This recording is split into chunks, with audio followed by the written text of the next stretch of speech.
Hey friends, welcome to Detroit Public Library's middle grade read along. We are all safe at home for a while, so DPL has decided to start this online book club for middle grade readers. I'm your host, Emily. I'm from the Bowen Branch Library, and together we are reading The Graveyard Book by Mr. Neil Gaiman. Mr. Gaiman has graciously given permission for libraries and schools to use his stories for book clubs just like this one. So thank you, Mr. Gaiman.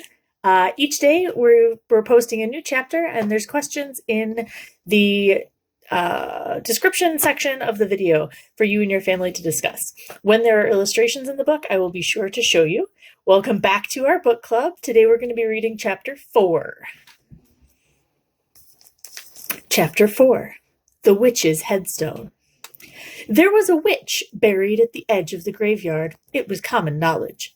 Bod had been told to keep away from that corner of the world by Mrs. Owens as far back as he could remember. "Why?" he asked.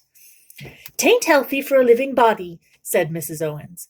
"There's damp down that end of things. It's practically a marsh. You'll catch your death." Mr. Owens himself was more evasive and less imaginative. "It's not a good place," was all he said. The graveyard proper ended at the bottom of the west side of the hill, beneath the old apple tree, with a fence of rust-brown iron railings, each topped with a small, rusting spearhead. But there was a wasteland beyond that, a mass of nettles and weeds, of brambles and autumnal rubbish, and Bod, who was, on the whole, obedient, did not push between the railings. But he went down there and looked through. He knew he wasn't being told the whole story, and it irritated him.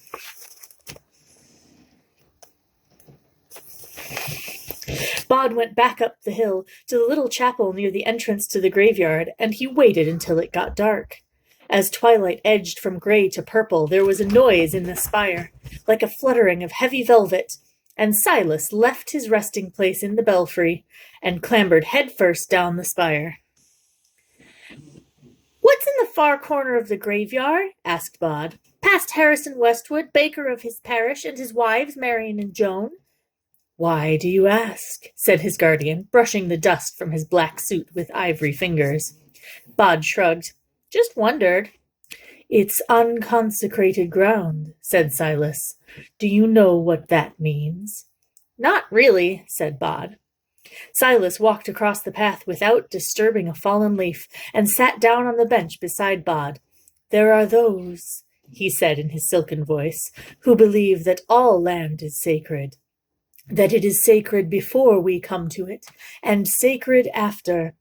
But here, in your land, they blessed the churches and the ground they set aside to bury people in, to make it holy. But they left land unconsecrated beside the sacred ground, potter's fields, to bury the criminals and the suicides or those who were not of the faith." "So the people buried in the ground on the other side of the fence are bad people?" Silas raised one perfect eyebrow. "Oh, not at all. Let's see, it's been a while since I've been down that way, but I don't remember anyone particularly evil.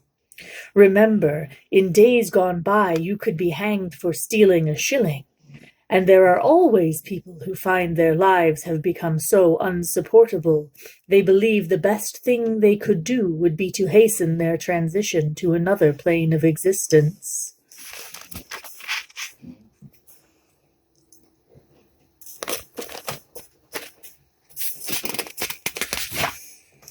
"They kill themselves, you mean?" said Bod. He was about 8 years old, wide-eyed and inquisitive, and he was not stupid. "Indeed." "Does it work? Are they happier dead?" "Sometimes. Mostly no. It's like the people who believe they'll be happy if they go and live somewhere else, but who learn it doesn't work that way. Wherever you go, you take yourself with you, if you see what I mean." "Sort of," said Bod. Silas reached down and ruffled the boy's hair. Bod said, "What about the witch?" "Yes, exactly," said Silas.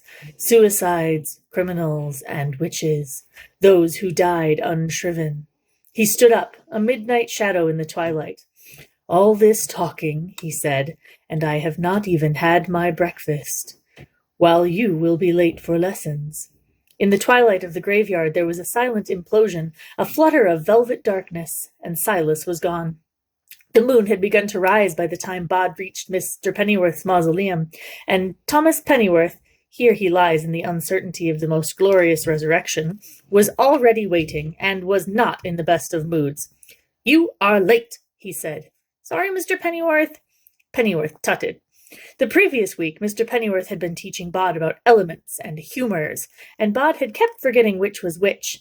He was expecting a test, but instead Mr. Pennyworth said, "I think it is time to spend a few days on practical matters.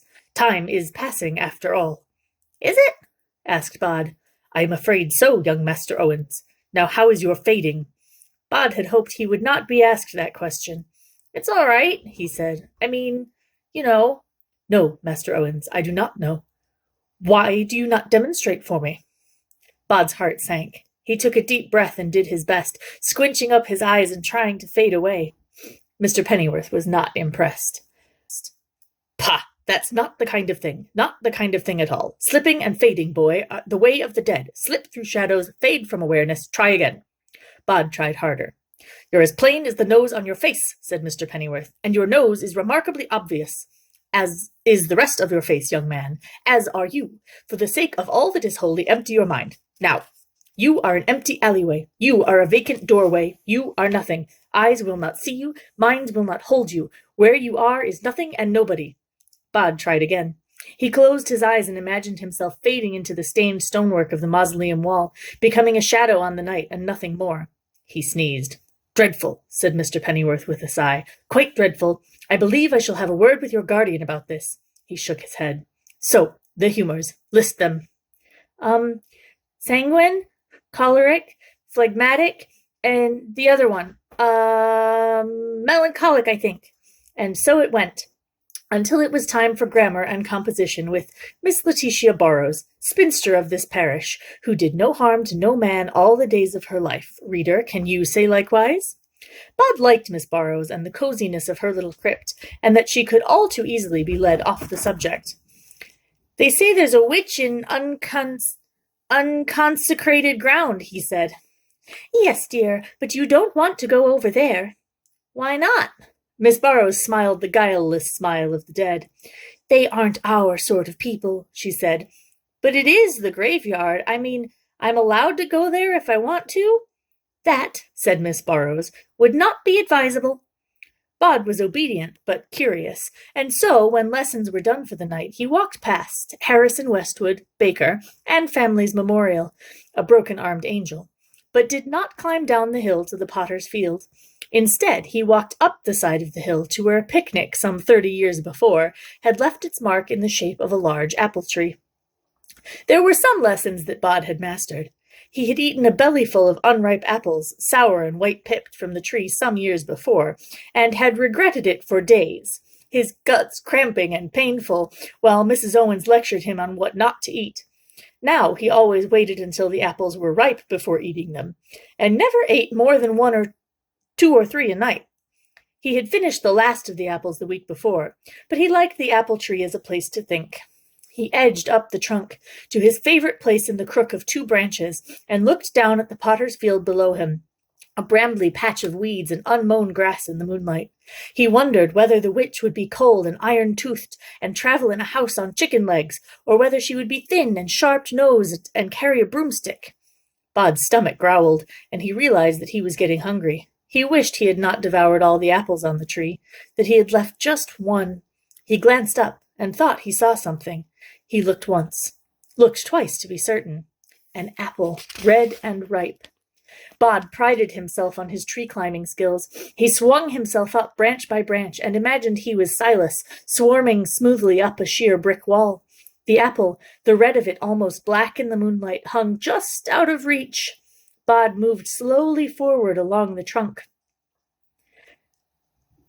until he was just below the apple. Then he stretched up, and the tips of his fingers touched the perfect apple. He was never to taste it. A snap, loud as a hunter's gun, as the branch gave way beneath him. A flash of pain woke him, sharp as ice, the color of slow thunder down in the weeds that summer night. The ground beneath him seemed relatively soft and oddly warm. He pushed a hand down and felt something like warm fur beneath him.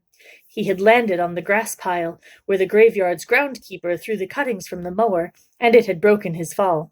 Still, there was a pain in his chest, and his leg hurt as if he had landed on it first and twisted it. Bod moaned. "Husha, you husha, boy," said a voice from behind him.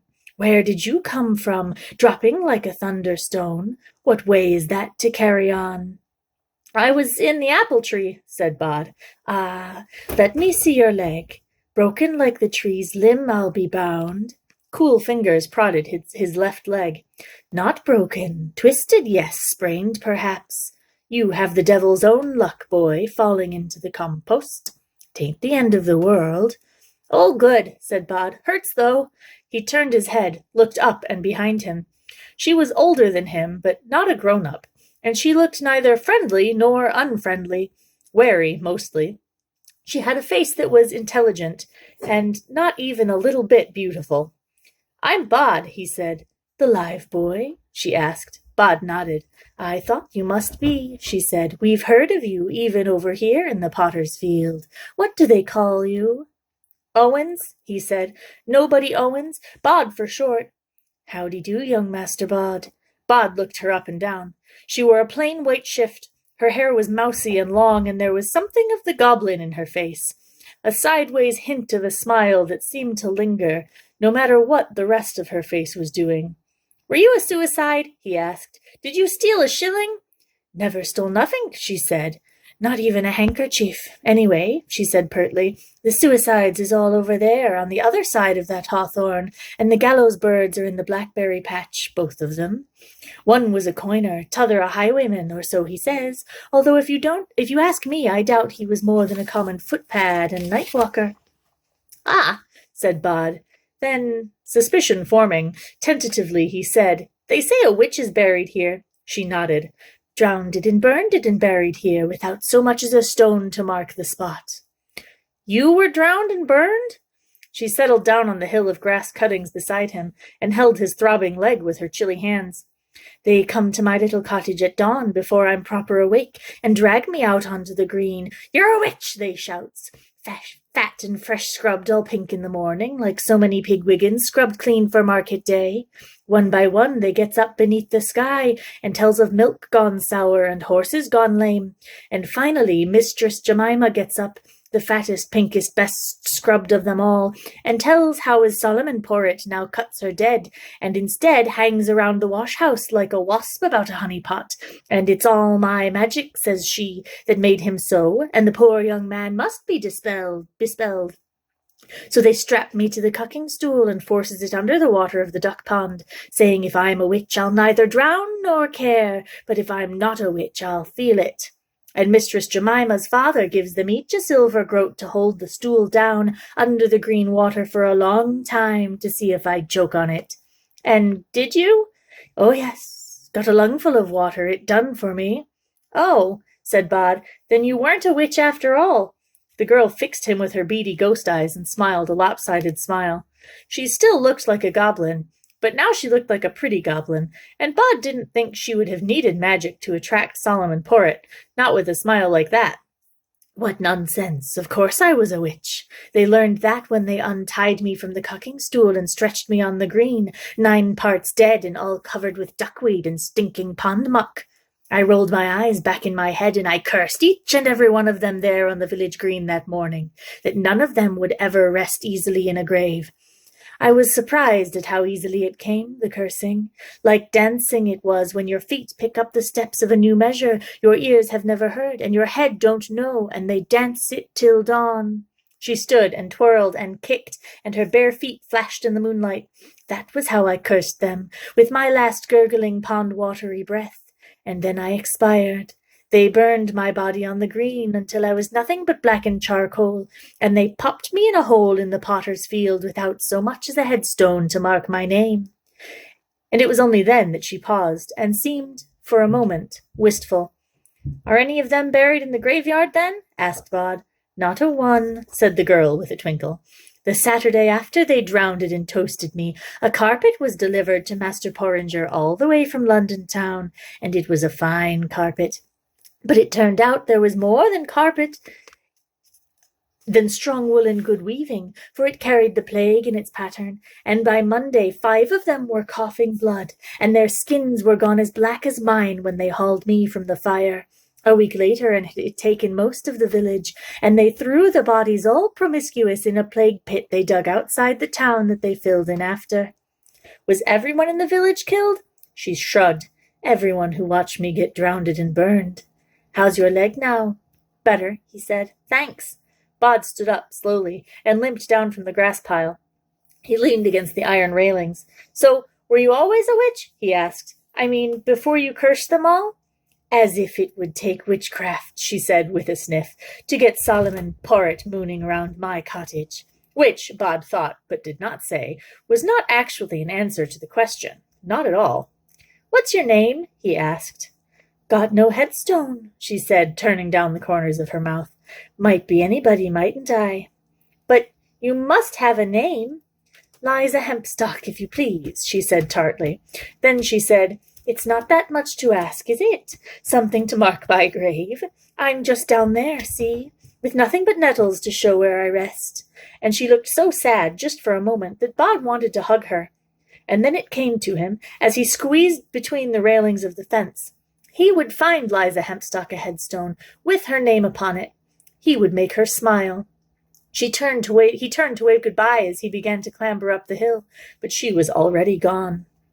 There were broken lumps of other people's stones and statues in the graveyard, but Bod knew that would have been entirely the wrong sort of thing to bring to the grey-eyed witch in Potter's Field. It was going to take more than that. He decided not to tell anyone what he was planning, on the not entirely unreasonable basis that they would have told him not to do it. Over the next few days his mind filled with plans, each more complicated and extravagant than the last. Mr. Pennyworth despaired. I do believe, he announced, scratching his dusty mustache, that if you are getting, if anything, worse, you are not fading, you are obvious, boy, you are difficult to miss. If you came to me in company with a purple lion, a green elephant, and a scarlet unicorn, astride which was the King of England in his royal robes, I do believe that it is you and you alone that people would stare at, dismissing the others as minor irrelevancies. Bod simply stared at him and said nothing. He was wondering whether there were special shops in the places where the living people gathered that sold only headstones, and if so, how he could go about finding one, and fading was the least of his problems. He took advantage of Miss Barrow's willingness to be diverted from the subjects of grammar and composition to the subject of anything else at all, to ask her about money, how exactly it worked, how one used it to get the things one wanted.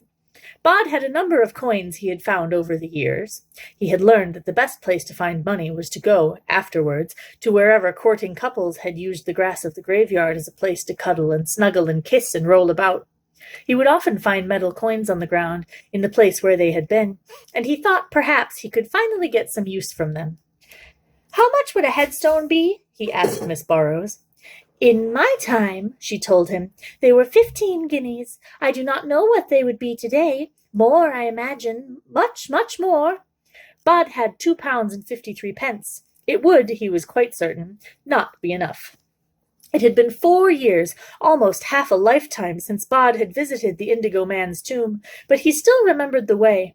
He climbed to the top of the hill until he was above the whole town, above even the top of the apple tree, above even the steeple of the little chapel, up where the Frobisher mausoleum stood like a rotten tooth. He slipped down into it, behind the coffin, and down, and still further down, down to the tiny stone steps cut in the center of the hill, and those he descended until he reached the stone chamber. It was dark in that tomb, dark as a tin mine, but Bod saw as the Dead Sea, and the room gave up its secrets to him. The Sleer was coiled around the wall of the barrow. He could feel it. It was as he remembered it, an invisible thing, all smoky tendrils and hate and greed. This time, however, he was not afraid of it. "Fear us," whispered the Sleer, "for we guard things precious and never lost." "I don't fear you," said Bod, "remember? And I need to take something away from here." "Nothing ever leaves," came the reply from the coiled thing in the darkness. "The knife, the brooch, the goblet. The Sleer guards them in the darkness. We wait." "Pardon me for asking," said Bod, "but was this your grave?" Master sets us here on the plain to guard, buries our skulls beneath this stone, leaves us here knowing what we have to do. We guard the treasures until Master comes back. I expect that he's forgotten all about you, pointed out Bod. I'm sure he's been dead himself for ages. We are the Sleer. We guard. Bod wondered just how long ago you had to go back before the deepest tomb inside the hill was on a plain, and he knew it must have been an extremely long time ago. He could feel the Sleer winding its waves of fear around him, like the tendrils of some carnivorous plant. He was beginning to feel cold and slow, as if he had been bitten in the heart by some Arctic viper, and it was starting to pump its icy venom through his body. He took a step forward, so he was standing on the stone slab, and he reached down and closed his fingers around the coldness of the brooch. "Shh," whispered the Sleer. "We guard that for the Master." "He won't mind," said Bod. He took a step backward, walking down the stone steps, avoiding the desiccated remains of people and animals on the floor. The Sleer writhed angrily, twining around the tiny chamber like ghost smoke. Then it slowed. "It comes back," said the Sleer in a triple voice. "Always comes back." Bod went up the stone steps inside the hill as fast as he could. At one point he imagined that there was something coming after him, but when he broke out of the top into the Frobisher mausoleum, and he could breathe the cool dawn air, nothing moved or followed.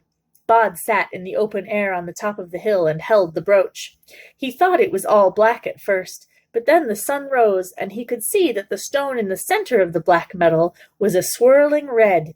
It was the size of a robin's egg, and Bod stared into the stone, wondering if there were things moving in its heart, his eyes and soul deep in the crimson world.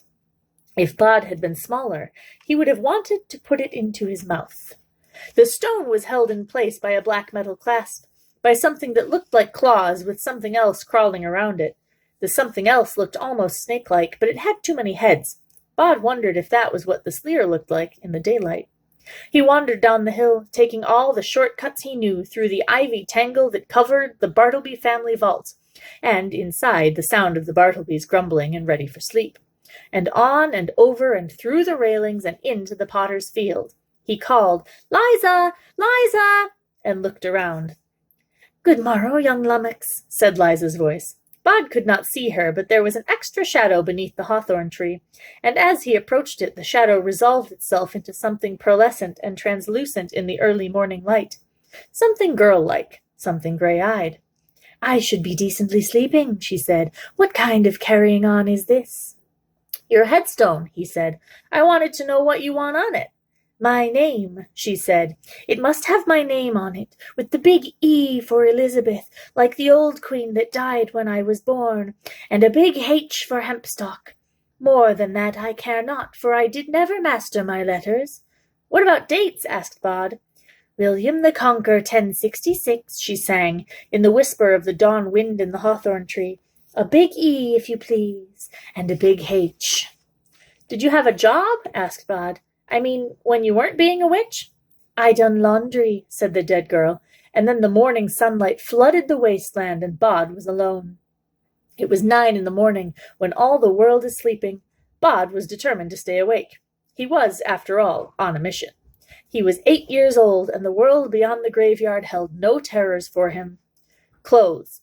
He would need clothes. His usual dress of a grey winding sheet was, he knew, quite wrong. It was good in the graveyard, the same color as stone and as shadows, but if he was going to dare the world beyond the graveyard walls, he would need to blend in there. There were some clothes in the crypt beneath the ruined church, but Bod did not want to go down to the crypt, not even in daylight. While Bod was prepared to justify himself to Master and Mistress Owens, he was not about to explain himself to Silas. The very thought of those dark eyes angry, or worse still, disappointed, filled him with shame. There was a gardener's hut at the far end of the graveyard, a small green building that smelled like motor oil, and in which the old mower sat and rusted, unused, along with an assortment of ancient garden tools. The hut had been abandoned when the last gardener had retired, before Bod was born, and the task of keeping the graveyard had been shared between the council, who sent in a man to cut the grass and clean the paths, once a month from April to September, and the local volunteers in the Friends of the Graveyard. A huge padlock on the door protected the contents of the hut, but Bod had long ago discovered the loose wooden board in the back. Sometimes he would go to the gardener's hut and sit and think when he wanted to be by himself. As long as he had been going to the hut, there had been a brown working man's jacket hanging on the back of the door, forgotten or abandoned years before, along with a green-stained pair of gardening jeans. The jeans were much too big for him, but he rolled up the cuffs until his feet showed. Then he made a belt out of brown garden twine and tied it around his waist. There were boots in the corner, and he tried putting them on, but they were so big and encrusted with mud and concrete that he could barely shuffle in them, and if he took a step, the boots remained on the floor of the shed. He pushed the jacket out through the space in the loose board, squeezed himself out, then put it on. If he rolled up the sleeves, he decided, it worked quite well. It had big pockets, and he thrust his hands into them and felt quite the dandy. Bod walked down to the main gate of the graveyard and looked out through the bars. A bus rattled past in the street. There were cars there, and noise and shops. Behind him, a cool green shade, overgrown with trees and ivy. Home. His heart pounding, Bod walked out into the world. Ebenezer Bolger had seen some odd types in his time. If you owned a shop like Ebenezer's, you'd see them too. The shop in the warren of streets in the old town, a little bit antique shops, a little bit junk shop, a little bit pawnbrokers, and not even Ebenezer himself was entirely certain which bit was which, brought the odd types and strange people, some of them wanting to buy, some of them needing to sell. Ebenezer Bolger traded over the counter, buying and selling, and he did a better trade behind the counter and in the back room, accepting objects that may not have been acquired entirely honestly, and then quietly shifting them on. His business was an iceberg. Only the dusty little shop was visible on the surface. The rest of it was underneath, and that was just how Ebenezer Bolger wanted it. Ebenezer Bolger had thick spectacles and a permanent expression of mild distaste, as if he had just realized the milk in his tea had been on the turn, and he could not get the sour taste out of his mouth. The expression served him well when people tried to sell him things. Honestly, he would tell them, sour-faced, it's not really worth anything at all. I'll give you what I can, though, as it has sentimental value. You were lucky to get anything like what you thought you wanted from Ebenezer Bolger. A business like Ebenezer Bolger's brought in strange people, but the boy who came in that morning was one of the strangest Ebenezer could remember in a lifetime of cheating strange people out of their valuables. He looked to be about 7 years old, and dressed in his grandfather's clothes. He smelled like a shed, his hair was long and shaggy, and he seemed extremely grave. His hands were deep in the pockets of a dusty brown jacket, but even with the hands out of sight, Ebenezer could see that something was clutched extremely tightly, protectively, in the boy's right hand. "Excuse me," said the boy. "Aye, aye, Sonny Jim," said Ebenezer Bolger warily. Kids, he thought. Either they've nicked something or they're trying to sell their toys. Either way, he usually said no. Buy stolen property from a kid, and the next thing you knew, you'd have an enraged adult accusing you of having given little Johnny or Matilda a tenner for their wedding ring. More trouble than they was worth, kids. "I need something for a friend of mine," said the boy, "and I thought maybe you could buy something I've got." "I don't buy stuff from kids," said Ebenezer Bolger flatly. Bod took his hand out of his pocket and put the brooch down on the grimy countertop. Bolger glanced down at it. Then he looked at it. He removed his spectacles. He took an eyepiece from the countertop and he screwed it into his eye. He turned on a little light on the counter and examined the brooch through his eyeglass. "Snakestone," he said to himself, not to the boy. Then he took the eyepiece out, replaced his glasses, and fixed the boy with a sour and suspicious look. "Where did you get this?" Ebenezer Bolger asked. Bod said, "Do you want to buy it?" "You stole it. You've nicked this from a museum or somewhere, didn't you?" "No," said Bod flatly. "Are you going to buy it, or shall I go and find somebody who will?" Ebenezer Bolger's sour mood changed then. Suddenly he was all affability. He smiled broadly. "I'm sorry," he said. "It's just that you don't see many pieces like this. Not in a shop like this, not outside of a museum. But I would certainly like it. Tell you what, why don't we sit down over tea and biscuits? I've got a packet of chocolate chip cookies in the back room, and decide how much something like this is worth, eh? Bod was relieved that the man was finally being friendly. "I need enough to buy a stone," he said. "A headstone for a friend of mine. Well, she's not really my friend, just someone I know. I think she helped make my leg better, you see." Ebenezer Bulger, paying little attention to the boy's prattle, led him behind the counter and opened the door to the storeroom, a windowless little space, every inch of which was crammed high with teetering cardboard boxes, each filled with junk. There was a safe in there, in the corner, a big, old one. There was a box filled with violins, an accumulation of stuffed dead animals, chairs without seats, books and prints. There was a small desk beside the door, and Ebenezer Bulger pulled up the only chair and sat down, letting Bod stand. Ebenezer rummaged in a drawer in which Bod could see a half-empty bottle of whiskey, and pulled out an almost finished packet of chocolate chip cookies, and he offered one to the boy. He turned on the desk light, looked at the brooch again, the swirls of red and orange in the stone, and he examined the black metal band that encircled it, suppressing a little shiver at the expression on the heads of the snake things. "This is old," he said. "It's priceless," he thought. "Probably not really worth much, but you never know." Bod's face fell. Ebenezer Bulger tried to look reassuring. "I just need to know that it's not stolen, though, before I can give you a penny. Did you take it from your mum's dresser? Nick it from a museum? You can tell me. I'll not get you into trouble. I just need to know." Bod shook his head. He munched on his cookie. "Then where did you get it?" Bod said nothing. Ebenezer Bulger did not want to put down the brooch, but he pushed it across the desk to the boy. "If you can't tell me," he said, "you'd better take it back. There has to be trust on both sides, after all. Nice doing business with you. Sorry it couldn't go any further." Bod looked worried. Then he said, "I found it in an old grave, but I can't say where." He stopped, because naked greed and excitement had replaced the friendliness on Ebenezer Bulger's face. "And there's more like this there?" Bod said, "If you don't want to buy it, I'll find someone else. Thank you for the biscuit." Bulger said, "You're in a hurry, eh? Mum and Dad waiting for you, I expect?" The boy shook his head, then wished he had nodded. "Nobody waiting." "Good."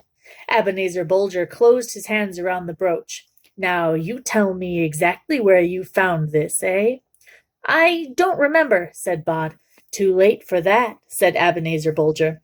"Suppose you have a little think for a bit about where it came from. Then, when you've thought, we'll have a little chat and you'll tell me." He got up and walked out of the room, closing the door behind him. He locked it with a large metal key. He opened his hand and looked at the brooch and smiled hungrily. There was a ding from the bell above the shop door to let him know someone had entered, and he looked up guiltily. But there was no one there. The door was slightly ajar, though, and Bulger pushed it shut, and then, for good measure, he turned around the sign in the window, so it said closed. He pushed the bolt shut. Didn't want any busybodies turning up today. The autumn day had turned from sunny to gray, and a light patter of rain ran down the grubby shop window. Ebenezer Bulger picked up the telephone from the counter and pushed at the buttons with fingers that barely shook. "Pay dirt, Tom," he said. "Get over here soon as you can." Bod realized that he was trapped when he heard the lock turn in the door. He pulled on the door, but it held fast. He felt stupid for having been lured inside, foolish for not trusting his first impulses to get as far away from the sour-faced man as possible. He had broken all the rules of the graveyard, and everything had gone wrong. What would Silas say? Or the Owenses? He could feel himself beginning to panic, and he suppressed it, pushing the worry back down inside him. It would all be good. He knew that. Of course, he needed to get out. He examined the room he was trapped in. It was little more than a storeroom with a desk in it. The only entrance was the door. He opened the desk drawer, finding nothing but small pots of paint, used for brightening up antiques, and a paintbrush. He wondered if he would be able to throw paint in the man's face and blind him for long enough to escape. He opened the top of a pot of paint and dipped it in his finger. "What are you doing?" asked a voice close to his ear. "Nothin'," said Bod, screwing the top on the paint pot and dropping it into one of the jacket's enormous pockets. Liza Hempstock looked at him, unimpressed. "Why are you in here?" she asked. "And whose old bag of lard out there?" "It's his shop. I was trying to sell him something." "Why?" "None of your beeswax," she sniffed. "Well," she said, "you should get on back to the graveyard." I can't. He's locked me in. Course you can. Just slip through the wall. He shook his head. I can't. I can only do it at home because they gave me the freedom of the graveyard when I was a baby. He looked up at her, under the electric light. It was hard to see her properly, but Bod had spent his life talking to dead people. Anyway, what are you doing here? What are you doing out from the graveyard? It's daytime, and you're not like Silas. You're meant to stay in the graveyard. She said, There's rules for those in the graveyard, but not for those as was buried in unhallowed ground. Nobody tells me what to do or where to go. She glared at the door. I don't like that man, she said. I'm going to see what he's doing. A flicker, and Bod was alone in the room once more. He heard a rumble of distant thunder. In the cluttered darkness of Bulger's antiquities, Ebenezer Bulger looked up suspiciously, certain that someone was watching him, then realized he was being foolish. The boy's locked in the room, he told himself. The front door's locked. He was polishing the metal clasp surrounding the snakestone as gently and carefully as an archaeologist on a dig, taking off the black and revealing the glittering silver beneath it. He was beginning to regret calling Tom Hustings over, although Hustings was big and good for scaring people. He was also beginning to regret that he was going to have to sell the brooch when he was done. It was special. The more it glittered under the tiny light on his counter, the more he wanted it to be his and only his. There was more where this came from, though. The boy would tell him. The boy would lead him to it. The boy. An idea struck him. He put down the brooch reluctantly and opened a drawer behind the counter, taking out a metal biscuit tin filled with envelopes and cards and slips of paper. He reached in and took out a card, only slightly larger than a business card. It was black-edged. There was no name or address printed on it, though. Only one word, handwritten in the center in an ink that had faded to brown. Jack. On the back of the card, in pencil, Ebenezer Bulger had written instructions to himself in his tiny, precise handwriting, as a reminder, although he would not have been likely to forget the use of the card, how to use it to summon the man Jack. No, not summon. Invite. You did not summon people like him. A knocking on the outer door of his shop. Bulger tossed the card down onto the counter and walked over to the door, peering out into the wet afternoon. Hurry up, called Tom Hustings. It's miserable out here. Dismal. I'm getting soaked. Bulger unlocked the door, and Tom Hustings pushed his way in, his raincoat and hair dripping. What's so important that you can't talk about it over the phone, then? Our fortune, said Ebenezer Bulger with his sour face. That's what. Hustings took off his raincoat and hung it on the back of the shop door. What is it? Something good fell off the back of a lorry? Treasure, said Ebenezer Bulger. Two kinds. He took his friend over to the counter, showed him the brooch under the little light. It's old, isn't it? From pagan times, said Ebenezer. Before, from Druid times, before the Romans came. It's called a snakestone. Seen 'em in museums. I've never seen metalwork like that, or one so fine. Must have belonged to a king. The lad who found it says it came from a grave. Think of a barrow filled with stuff like this. Might be worth doing it legit, said Hustings thoughtfully. Declare it as a treasure trove. They have to pay us market value for it, and we could make them name it after us. The Hustings Bulger bequest. Bulger Hustings, said Ebenezer automatically. Then he said, There's a few people I know of. People with real money would pay more than market value if they could hold it as you are. For Tom Hustings was fingering the brooch gently, like a man stroking a kitten, and there'd be no questions asked. He reached out his hand, and reluctantly Tom Hustings passed him the brooch. You said two kinds of treasure, said Hustings. What's t'other? Ebenezer Bulger picked up the black-edged card, held it out for his friend's inspection. Do you know what this is? His friend shook his head. Ebenezer put the card down on the counter. There's a party is looking for another party. So? The way I heard it, said Ebenezer Bulger, the other party is a boy. There's boys everywhere, said Tom Hustings, running all around, getting into trouble. I can't abide them. So there's a party looking for a particular boy? This lad looks to be the right sort of age. He's dressed. Well, you'll see how he's dressed. And he found this. It could be him. And if it is him? Ebenezer Bulger picked up the card again by the edge and waved it back and forth slowly, as if running the edge along an imaginary flame. Here comes a candle to light you to bed, he began. And here comes a chopper to chop off your head, concluded Tom Hustings thoughtfully. But look, you, If we call the man Jack, we lose the boy, and if we lose the boy, we lose the treasure. The two men went back and forth on it, weighing the merits and disadvantages of reporting the boy, or of collecting the treasure, which had grown in their minds to a huge underground cavern filled with precious things. And as they debated, Ebenezer pulled a bottle of sloe gin from beneath the counter and poured them both a generous tot to assist the celebrations. Liza was soon bored with their discussion, which went back and forth and around like a whirligig, getting nowhere, and so she went back into the storeroom to find Bod standing in the middle of the room with his eyes tightly closed and his fists clenched and his face screwed up almost as if he had a toothache, almost purple from holding his breath. What are you doing of now?" she said, unimpressed. He opened his eyes and relaxed. "Trying to fade," he said. Liza sniffed. "Try again," she said. He did, holding his breath even longer this time. "Stop that," she told him, "or you'll pop." Bod took a deep breath and then sighed. "It doesn't work," he said. "Maybe I could hit him with a rock and just run for it." There wasn't a rock, so he picked up a colored glass paperweight, hefted it in his hand, wondering if he could throw it hard enough to stop Ebenezer Bulger in his tracks. "There's two of them out there now," said Liza, "and if the one don't get you, t'other one will. They say they want to get you to show them where you got the brooch, and then dig up the grave and take the treasure." She did not tell him about the other discussions they were having, nor about the black-edged card. She shook her head. "Why did you do something as stupid as this anyway? You know the rules about leaving the graveyard. Just asking for trouble it was." Bod felt very insignificant and very foolish. "I wanted to get you a headstone," he admitted in a small voice, "and I thought it would cost more money, so I was going to sell him the brooch to buy you one." She didn't say anything. "Are you angry?" She shook her head.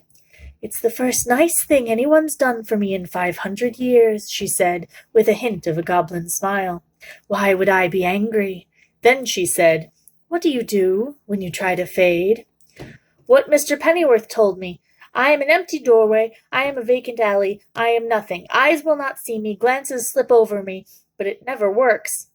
"It's because you're alive," said Liza with a sniff. "There's stuff as works for us, the dead. You have to fight to be noticed at the best of times. That won't never work for you people." She hugged herself tightly, moving her body back and forth as if she was debating something. Then she said, "It's because of me you got into this. Come here, Nobody Owens." He took a step towards her in that tiny room, and she put her cold hand on his forehead. It felt like a wet silk scarf against his skin. "Now," she said, "perhaps I can do a good turn for you." And with that she began to mutter to herself, mumbling words that Bod could not make out. Then she said, clear and loud, "Be whole, be dust, be dream, be wind, be night, be dark, be wish, be mind. Now slip, now slide, now move unseen, above, beneath, betwixt, between." Something huge touched him, brushed him from head to feet, and he shivered. His hair prickled and his skin was all goose flesh. Something had changed. "What did you do?" he asked. "Just gived you a helping hand," she said. "I may be dead, but I'm a dead witch, remember, and we don't forget." "But—" "Hush up," she said. "They're coming back." The key rattled in the storeroom lock. "Now then, chummy," said a voice Bod had not heard clearly before, "I'm sure we're all going to be great friends." And with that, Tom Hustings pushed open the door. Then he stood in the doorway looking around, looking puzzled. He was a big, big man with foxy red hair and a bottle-red nose. "Here, Ebenezer? I thought you said he was in here." "I did," said Bulger from behind him. "Well, I can't see hide nor hair of him." Bulger's face appeared behind the ruddy man's, and he peered into the room. "Hiding," he said, staring straight at where Bod was standing. "No use hiding," he announced loudly. "I can see you there. Come on out." The two men walked into the little room, and Bod stood stock still between them and thought of Mr. Pennyworth's lessons. He did not react. He did not move. He let the men's glances slide from him without seeing him. "You're going to wish you'd come out when I called," said Bulger, and he shut the door. "Right," he said to Tom Hustings. "You block the door so he can't get past." And with that he walked around the room, peering behind things and bending awkwardly to look beneath the desk. He walked straight past Bod and opened the cupboard. "Now I see you," he shouted. "Come out!" Liza giggled. "What was that?" asked Tom Hustings, spinning around. "I didn't hear nothing," said Ebenezer Bulger. Liza giggled again. Then she put her lips together and blew, making a noise that began as a whistling and then sounded like a distant wind. The electric lights in the little room flickered and buzzed. Then they went out. "Bloody fuses," said Ebenezer Bolger. "Come on, this is a waste of time." The key clicked in the lock, and Liza and Bod were left alone in the room. "He's got away," said Ebenezer Bolger. Bod could hear him now through the door. "Room like that? There wasn't anywhere he could have been hiding. We'd have seen him if he was." "The man Jack won't like that." "Who's going to tell him?" A pause. "Here, Tom Hustings, where's the brooch gone? That? Oh, here, I was keeping it safe." "Keeping it safe? In your pocket? Funny place to be keeping it safe, if you ask me. More like you were planning to make off with it. Like you was planning to keep my brooch for your own." "Your brooch, Ebenezer, your brooch? Our brooch, you mean?" "Ours, indeed. I don't remember you being here when I got it from that boy." "That boy you couldn't even keep safe for the man Jack, you mean? Can you imagine what he'll do when he finds you had the boy he was looking for and you let him go?" "Probably not the same boy. Lots of boys in the world. What are the odds it was the one he was looking for? Out the back door as soon as my back was turned, I'll bet." And then Ebenezer Bolger said in a high, wheedling voice, "Don't you worry about the man Jack, Tom Hustings. I'm sure that was a different boy. My old mind playing tricks. And we're almost out of sloe gin. How would you fancy a good Scotch? I've whiskey in the back room. You just wait here a moment." The storeroom door was unlocked, and Ebenezer entered, holding a walking stick and a flashlight, looking even more sour of face than before. "If you're still in here," he said in a sour mutter, "don't even think of making a run for it. I've called the police on you, that's what I've done." A rummage in a drawer produced the half-filled bottle of whiskey, and then a tiny black bottle. Ebenezer poured several drops from the little bottle into the larger, then he pocketed the tiny bottle. "My brooch and mine alone," he muttered, and followed it with a bark. "Just coming, Tom." He glared around the dark room, staring past Bod, then he left the storeroom, carrying the whiskey in front of him. He locked the door behind him. "Here you go," came Ebenezer Bolger's voice through the door. "Give us your glass then, Tom. Nice drop of Scotch. Put hairs on your chest. Say when." Silence. "Cheap muck. Aren't you drinking?" "The sloe gin's gone to my innards. Give it a minute for my stomach to settle." Then, "Here, Tom, what have you done with my brooch?" "Your brooch, is it now? Whoa, what did you put something in my drink, you little grub." "What if I did? I could read on your face what you was planning, Tom Hustings, thief." And then there was shouting, and several crashes and loud bangs as if heavy items of furniture were being overturned. Then silence. Liza said, "Quickly now, let's get you out of here." "But the door's locked." He looked at her. "Is there something you can do?" "Me? I don't have any magics that will get you out of a locked room, boy." Bod crouched and peered through the keyhole. It was blocked. The key sat in the keyhole. Bod thought. Then he smiled momentarily, and it lit his face like the flash of a light bulb. He pulled a crumpled sheet of newspaper from a packing case, flattened it out as best he could, then pushed it underneath the door, leaving only a corner on his side of the doorway. "What are you playing at?" asked Liza impatiently. "I need something like a pencil, only thinner," he said. "Here we go," and he took a thin paintbrush from the top of the desk and pushed the brushless end into the lock, jiggled it, and pushed it some more. There was a muffled clunk as the key was pushed out, as it dropped from the lock onto the newspaper. Bod pulled the paper back under the door, now with the key sitting on it. Liza laughed, delighted. "That's wit, young man," she said. "That's wisdom." Bod put the key in the lock, turned it, and pushed open the storeroom door. There were 2 men on the floor in the middle of the crowded antique shop. Furniture had indeed fallen. The place was a chaos of wrecked clocks and chairs, and in the midst of it the bulk of Tom Hustings lay, fallen on the smaller figure of Ebenezer Bolger. None of them was moving. "Are they dead?" asked Bod. "No such luck," said Liza. On the floor beside the men was a brooch of glittering silver, a crimson orange-banded stone held in place with claws and with snakeheads, and the expression on the snakeheads was one of triumph and avarice and satisfaction. Bod dropped the brooch into his pocket where it sat beside the heavy glass paperweight, the paintbrush, and the little pot of paint. "Take this, too," said Liza. Bod looked at the black-edged card with the word Jack handwritten on one side. It disturbed him. There was something familiar about it, something that stirred old memories, something dangerous. I don't want it. You can't leave it here with them, said Liza. They were going to use it to hurt you. I don't want it, said Bod. It's bad. Burn it. No, Liza gasped. Don't do that. You mustn't do that. Then I'll give it to Silas, said Bod, and he put the little card into an envelope so he had to touch it as little as possible, and put the envelope into the inside pocket of his old gardening jacket, beside his heart. 200 miles away, the man Jack woke from his sleep and sniffed the air. He walked downstairs. What is it? Asked his grandmother, stirring the contents of a big iron pot on the stove. What's got into you now? I don't know, he said. Something's happening, something interesting. And then he licked his lips. Smells tasty, he said. Very tasty. Lightning illuminated the cobbled street. Bod hurried through the rain, through the old town, always heading up the hill toward the graveyard. The gray day had become an early night while he was inside the storeroom, and it came as no surprise to him when a familiar shadow swirled beneath the street lamps. Bod hesitated, and a flutter of night-black velvet resolved itself into a man-shape. Silas stood in front of him, arms folded. He strode forward impatiently. Well, he said. Bod said, I'm sorry, Silas. I'm disappointed in you, Bod, Silas said, and he shook his head. I've been looking for you since I woke. You have the smell of trouble all around you, and you know you're not allowed to go out here into the living world. I know. I'm sorry. There was rain on the boy's face, running down like tears. First of all, we need to get you back to safety. Silas reached down and enfolded the living child inside his cloak, and Bod felt the ground fall away beneath him. Silas? He said. Silas did not answer. I was a bit scared, he said, but I knew you'd come and get me if it got too bad, and Liza was there. She helped a lot. Liza? Silas's voice was sharp. The witch from Potter's Field. And you say she helped you? Yes, she especially helped me with my fading. I think I can do it now. Silas grunted. You can tell me all about it when we're home.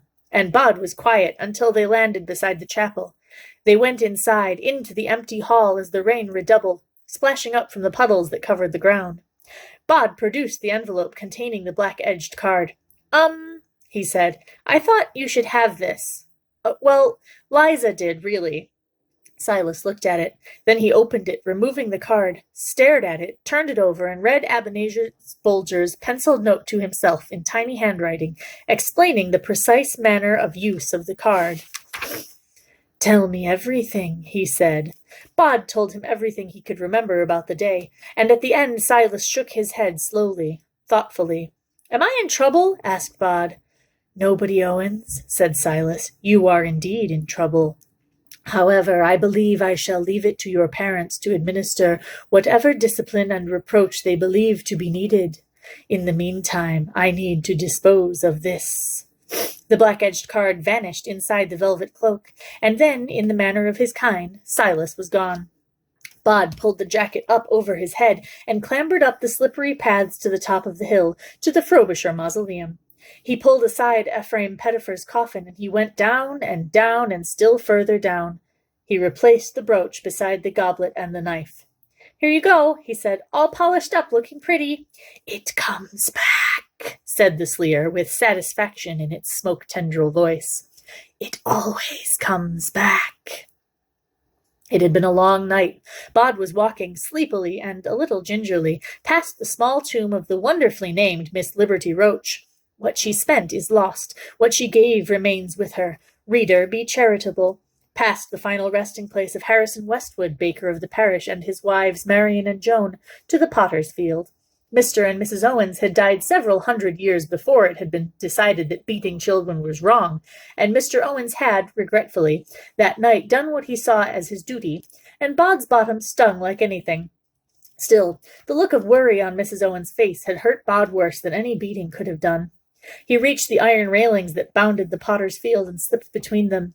Hello? He called. There was no answer. Not even an extra shadow in the hawthorn tree. I hope I didn't get you into trouble, too, he said. Nothing. He had replaced the jeans in the gardener's hut. He was more comfortable in just his gray winding sheet, but he had kept the jacket. He liked having the pockets. When he had gone to the shed to return the jeans, he had taken a small hand scythe from the wall where it hung, and with it he attacked the nettle patch in the potter's field, sending the nettles flying, slashing and gutting them till there was nothing but stinging stubble on the ground. From his pocket he took the large glass paperweight, its insides a multitude of bright colors, along with the paint pot and the paintbrush. He dipped the brush into the paint and carefully painted, in brown paint, on the surface of the paperweight, the letters E.H., and beneath them he wrote, "We don't forget." Bedtime soon, and it would not be wise for him to be late to bed for some time to come. He put the paperweight down on the ground that had once been a nettle patch, placed it in the place that he estimated her head would have been, and, pausing only to look at his handiwork for a moment, he went through the railing and made his way, rather less gingerly, back up the hill. "Not bad," said a pert voice from the potter's field behind him. "Not bad at all." But when he turned to look, there was no one there.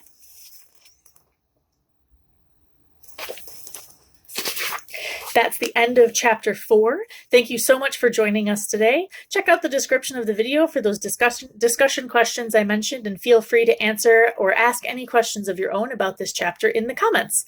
See you all tomorrow for chapter 5.